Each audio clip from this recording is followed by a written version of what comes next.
ગુજરાત રાજ્ય બાળ અધિકાર સંરક્ષણ આયોગના અધ્યક્ષ શ્રી ધર્મિષ્ઠાબેન ગજ્જર અને સચિવ ડીડી કાપડિયાએ માર્ગદર્શન સાથે જરૂરી સૂચનો આપ્યા.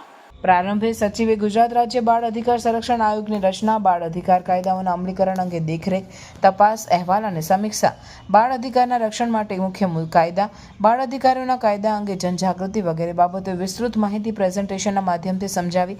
આ તકે જિલ્લા બાળ સુરક્ષા અધિકારી વીએનભાઈએ બાળ અધિકાર સંરક્ષણ આરોગ્ય અંતર્ગત સંલગ્ન વિભાગોએ કરેલી કામગીરીની પ્રેઝન્ટેશનમાં માધ્યમથી રજૂ કરી. આ તકે અધ્યક્ષએ ભરૂચ વહીવટીતંત્ર દ્વારા બાળ અધિકારોના રક્ષણ, શિક્ષણ, પોષણ, બાળ સંરક્ષણ, ગૃહો, આરોગ્ય, પુનર્વસન, વિવિધ એક્ટની પરિણામલક્ષી કામગીરી તથા વિવિધ યોજનાના અસરકારક અમલીકરણ સહિતના મુદ્દે કરાયેલી કામગીરીની સમીક્ષા કરીને ભવિષ્યમાં વધુ સારા હકારાત્મક પરિણામ લાવવા પર ભાર મૂકીને માર્ગદર્શન સાથે જરૂરી સૂચનો આપ્યા.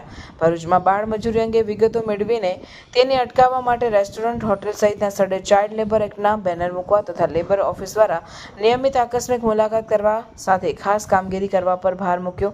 ઉપરાંત જિલ્લામાં special newborn care unit, newborn stabilisation unit, બાળકોના વોર્ડ, જનની શિશુ સુરક્ષા કાર્યક્રમ, સિવિયર એક્યુટ ન્યુટ્રિશન, રાષ્ટ્રીય બાળ સ્વાસ્થ્ય કાર્યક્રમ વગેરેની સમીક્ષા સાથે બાળકોના આરોગ્ય અંગે હોસ્પિટલમાં ખૂટતી કડીઓ અંગે આરોગ્ય વિભાગ પાસેથી વિગતો મેળવી.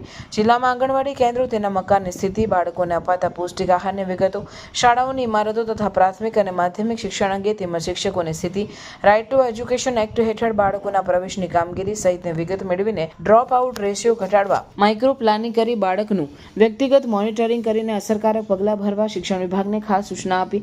મધ્યાહન ભોજન યોજનાની વિગતો મેળવીને એક પણ બાળક ભોજન લીધા વિના ઘરે ન પહોંચે તે માટે ખાસ મોનિટરિંગ વ્યવસ્થા ઊભી કરવા તથા વાલીઓ સાથે બેઠક યોજીને સમગ્ર યોજનાનો હેતુ સાર્થક થાય તે રીતની કામગીરી કરવા જણાવ્યું. આયોગના સચિવ ડીડી કાપડિયાએ વિવિધ વિભાગના કામગીરીની સમીક્ષા કરીને જિલ્લામાં બાળકોના સર્વાંગી વિકાસમાં અડચણરૂપ શિક્ષણ, ડ્રોપ આઉટ રેશિયો, બાળ લગ્ન વગેરે મુદ્દાઓને દૂર કરવા, કાયદાના ભય સાથે લોક માનસિકતા બદલાવવાની દિશામાં કામગીરી કરવા ખાસ જણાવ્યું.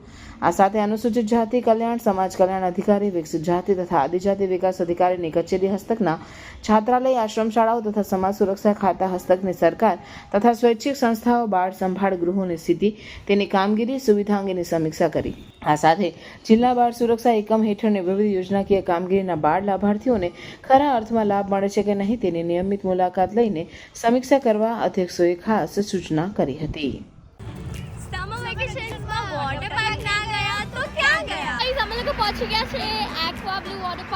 અમે અમારા દરેક ઉનાળાના વેકેશનમાં એક્વા બ્લુ વોટર પાર્ક તો આવીએ જ.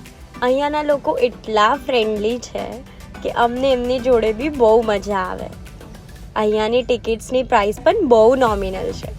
અહીંયા સારા સ્વિમિંગ કોસ્ટ્યુમ્સ આપણાને રેન્ટ પર મળી જાય છે. એમના ત્યાં ક્લીન રૂમ્સ બી છે જ્યાં આપણે કોસ્ટ્યુમ્સ ચેન્જ કરી શકીએ છીએ અને લોકર્સ માટે પણ બહુ સારી સુવિધા છે. ચલો હવે જઈએ પાર્કમાં એન્જોય કરવા. અહીંયા પાણી પણ બહુ ક્લીન છે અને મસ્ત ઠંડુ છે, મજા જ આવી જાય. અહીંયા બહુ બધી વોટર રાઇડ્સ છે. વોટર રાઇડ્સમાં એટલી મજા આવી કે એકવારમાં તો મન ભરાય જ નહીં. અહીંયા દરેક એજ ગ્રુપના લોકો એટલું મજા કરે. અહીંયા તમને વિશાળ પાર્કિંગ માટે જગ્યા મળી જશે. એક્વા બ્લુ વોટર પાર્ક આવેલું છે કરજણ કંડારીમાં. હવે ખાલી રીલ જ જોયા કરશો કે પછી તમે બી ત્યાં વિઝિટ કરશો? તો સમર વેકેશન પતે એની પહેલાં એક્વા બ્લુ વોટર પાર્ક જવાનું ભૂલશો નહીં.